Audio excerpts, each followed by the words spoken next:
Halo YouTube, balik lagi di FD Channel bersama gue Farhan di sini, dan kali ini gue excited banget nih karena kita kedatangan sebuah keyboard budget yang menurut gue cocok buat kalian yang baru memulai atau bahkan udah mulai kecemplung di dunia per-keyboardan. Dan ini adalah keyboard Tecware, yaitu Tecware Phantom Plus 87. Keyboard ini di pasaran luar negeri udah lumayan ramai dibicarakan. Denger-denger sih dia punya kualitas akustik dan build quality yang sangat baik di range harga 600 ribuan.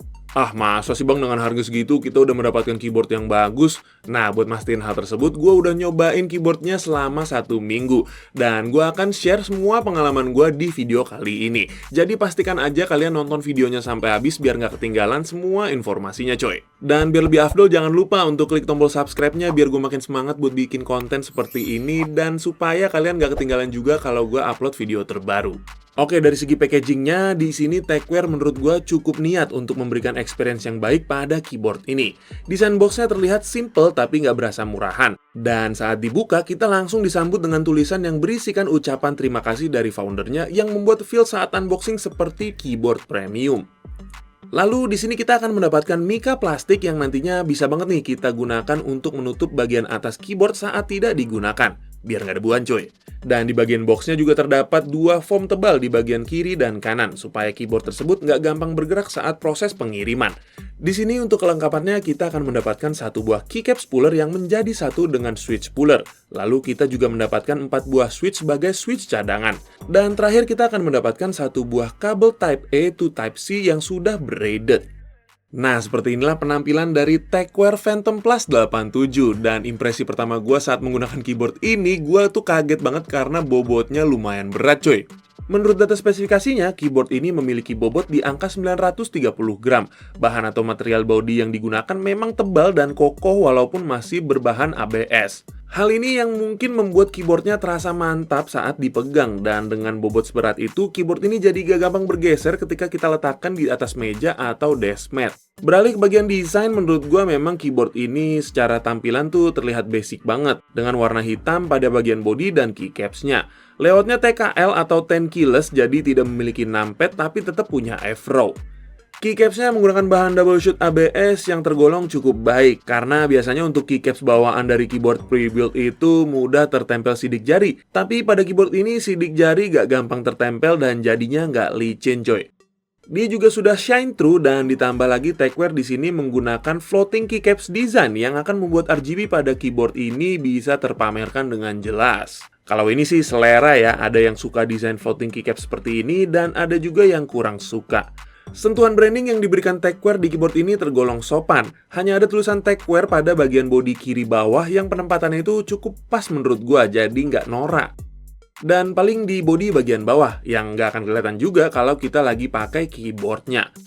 Oh ya, pada bagian bawah ini juga terdapat high adjuster yang hanya memiliki 1 level ketinggian. Tapi menurut gua nggak masalah, karena tanpa menggunakan high adjuster pun sudut kemiringannya sudah cukup tinggi.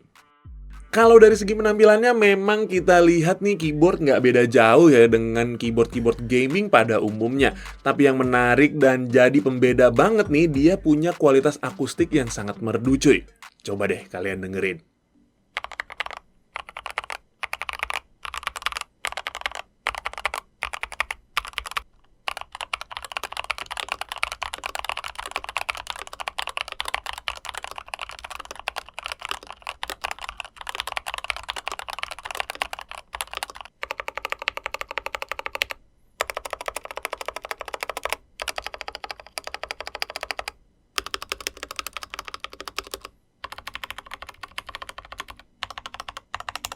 Nah, kan suaranya tuh pulen dan talky banget. Padahal di sini gue belum modif sama sekali. Ya, walaupun masih kedengeran lah sedikit suara rattle dari stabilizernya, tapi untuk keyboard 600 ribuan menurut gue sih ini udah cakep banget suaranya coy. Menurut gue ada beberapa faktor yang membuat keyboard ini talky dari lahir. Yang pertama, karena di sini Tecware menggunakan switch yang katanya mereka develop sendiri. Untuk unit yang gue terima ini menggunakan tipe orange switch tactile dengan spesifikasi sebagai berikut.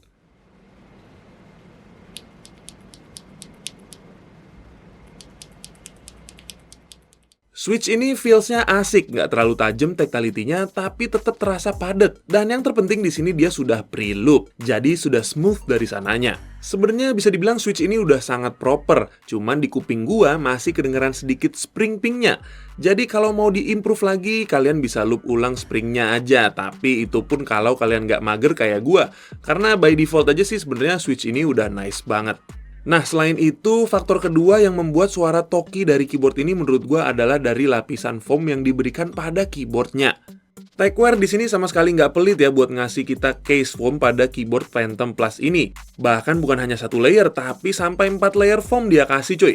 Plate-nya juga berbahan steel, dan seperti yang gue sebutkan tadi, casing dari keyboard ini tuh bahannya tebel dan padat banget.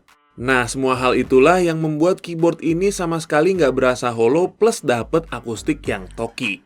Tapi sayangnya untuk stabilizer pada keyboard yang gue tes ini masih agak kurang baik karena masih terasa rattle terutama di bagian spacebar-nya. Walaupun di sini sebenarnya stabilizernya sudah pre-loop, tapi mungkin pengaplikasiannya masih agak kurang pas. Lalu berikutnya untuk PCB, di sini sayangnya keyboardnya masih menggunakan PCB hot swap 3 pin. Jadi kalau mau pakai switch yang 5 pin kita harus potong kakinya. Tapi berita bagusnya melepas switch pada keyboard ini tuh masih tergolong gampang. Jadi aman cuy, nggak kayak hot swap 3 pin yang itu tuh. Untuk urusan konektivitas, keyboard ini hanya bisa terkoneksi menggunakan wire, tapi sudah menggunakan USB Type-C. Ditambah lagi lubang di sekitar port Type-C-nya ini sudah dibuat agak besar, jadi coiled cable kesayangan kalian tetap bisa digunakan. Nah, review keyboard itu nggak lengkap rasanya kalau kita nggak otak-atik ya kan. Jadi di sini gue memutuskan untuk memodifikasi keyboard ini. Dan hal pertama yang gue lakukan adalah mentuning stabilizernya, karena menurut gue di sini masih bisa diperbaiki lagi. Jadi di sini gue akan menambahkan holy mode dan juga akan gue loop ulang supaya lebih smooth dan hilang tuh rattle-nya. Dan untuk switch-nya, karena si orange tactile ini udah cakep banget menurut gue, jadi nggak perlu diapa-apain lagi. Yang gue ganti itu dari segi penampilan, yaitu keycaps-nya. Walaupun sebenarnya keycaps-nya ini dari Tecware-nya udah lumayan bagus ya, tapi dari segi warna sih menurut gue masih B aja, jadi kita akan ganti keycaps yang lebih berwarna. Dan untuk keycaps-nya, di sini kita akan ganti ke JSA Profile PBT dari Press Play. Dan seperti ini penampilannya setelah dimodifikasi coy.